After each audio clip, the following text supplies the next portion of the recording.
For 10 years, he was the shadow behind the man. Every hallway, every convoy, every backdoor of power, he was there. His name was Commandant Sidibe, and he wasn't just Ibrahim Traoré's most trusted bodyguard. He was a brother in arms, a man who had once taken a bullet meant for the captain, a man who had carried the young leader through the darkest nights of insurgency and betrayal. When Traoré rose from field officer to head of state, Sidibe rose with him, always 2 steps behind, silent, alert, immovable. But last month, without warning, without explanation, he was gone.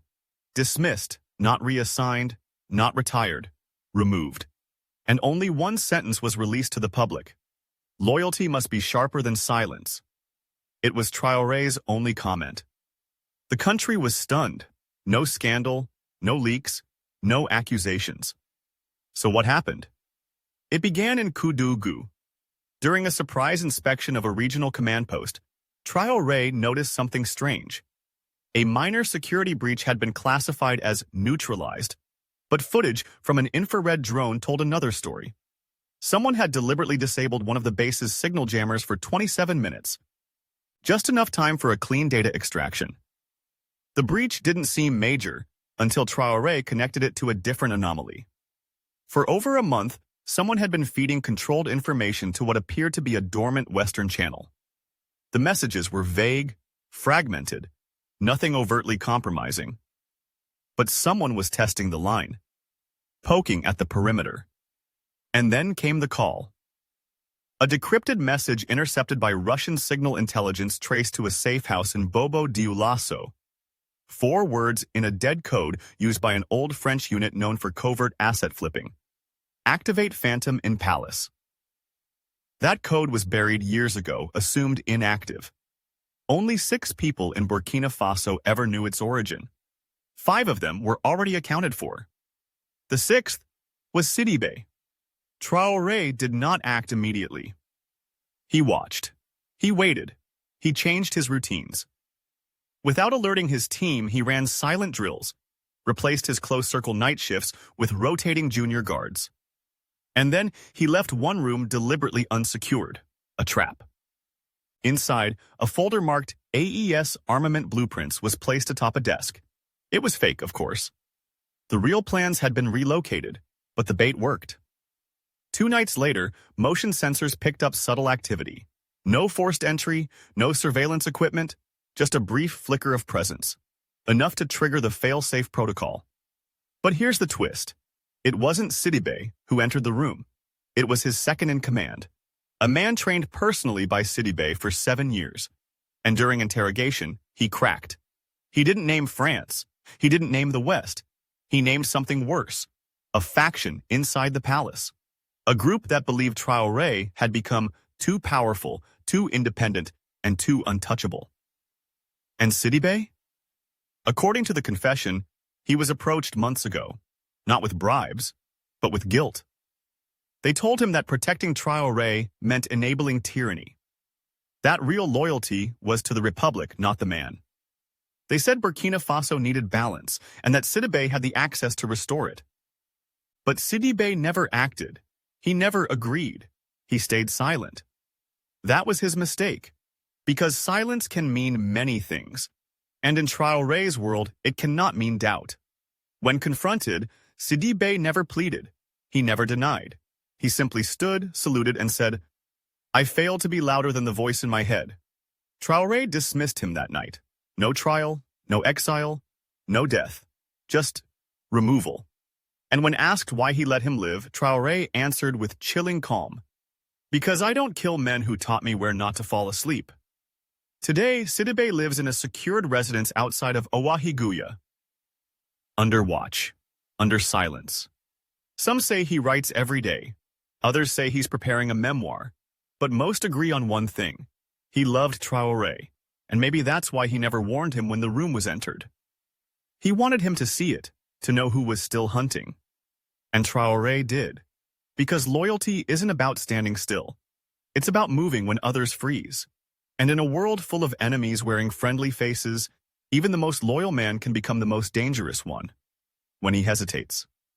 They said he never spoke a word the night he left, that after handing over his insignia, Sidibe simply nodded, turned around, and walked out through the same palace gate he'd guarded for a decade. No farewell, no explanation, just a silence that thundered. But what most people never knew was that Sidibe left something behind, an envelope. Sealed in wax, addressed not to the president but simply to Ibrahim. It was discovered on his cot the next morning. No one dared touch it, except for Traoré himself. He opened it in his war room, alone, as the sun crept across the concrete floor. And then, after reading it once, only once, he set it down and never spoke of it again. Until now, that letter, long thought destroyed, was recently confirmed to still exist. Locked inside a coded drawer at the presidential archives in Ouagadougou, registered under a false label. Personal Field Debrief, Zone 3. Its contents have never been published. But through sources close to the former intelligence minister, fragments have surfaced, enough to glimpse what Sidibe really felt and feared. It began not with apology, but memory. You once told me that men don't survive bullets, they survive beliefs. That stuck with me. I bled for your beliefs because they were the only ones that ever made sense. Then came something darker. But I watched what power did to the people around you. I saw how you stopped trusting anyone. I watched you replace warmth with precision. And I understood, because I did the same. But Captain, it is easier to kill a traitor than to forgive a friend who doubts you. And I doubted. Not because I stopped believing in you, but because I started questioning myself. And then the confession, not of betrayal, but of fear. When they came to me, I said nothing. When they asked me to help them, I refused. But when they asked me if you were still human, I hesitated. I've seen you walk through fire. I've seen you carry nations on a voice. But I've also seen you look at people like chess pieces, even when they loved you. I knew you would survive them, but I wasn't sure if you would survive yourself. The last lines, according to sources, were barely legible. If you're reading this, it means you chose to let me live. I won't ask why, but I'll be watching from the edge of your silence, because if one day no one else tells you the truth, maybe this letter still will. And with that, the page ended. Traoré never responded, never quoted the letter, never burned it. But those close to him say he changed after that. He slept less, trusted fewer, started writing more by hand. And most notably, he never again allowed any one man to guard him for more than 18 consecutive months. The room where the letter was read has since been renamed, not officially, but among the guards they call it the mirror room, because that's where Traoré stopped looking for threats outside and started watching within. The man who once saved Traoré's life now lives under quiet protection in the far north. No trial, no pardon, no revenge, just silence. And maybe that, more than anything, is the mark of a man who was never fully friend nor enemy, but something far more dangerous. Someone who knew him too well. Years passed, coups came and failed. New alliances were forged, the palace changed, but the silence around Sidibe remained untouched. Until one rainy night in Ouagadougou, a black envelope appeared on the presidential desk. No stamps, no handwriting, only a small bronze insignia pressed onto the seal. The exact same one Sidibe had returned years ago. Inside was no letter, no warning, just a photo, grainy, low light, taken in a snow-covered alleyway. In it stood a figure in a heavy coat, half-turned, cigarette in hand, eyes locked on the camera. It was Sidibe, and standing beside him, a Kremlin officer. Traoré stared at the image for a long time. Then he slowly folded it, slipped it into the drawer where the first letter still lay untouched, and locked it again.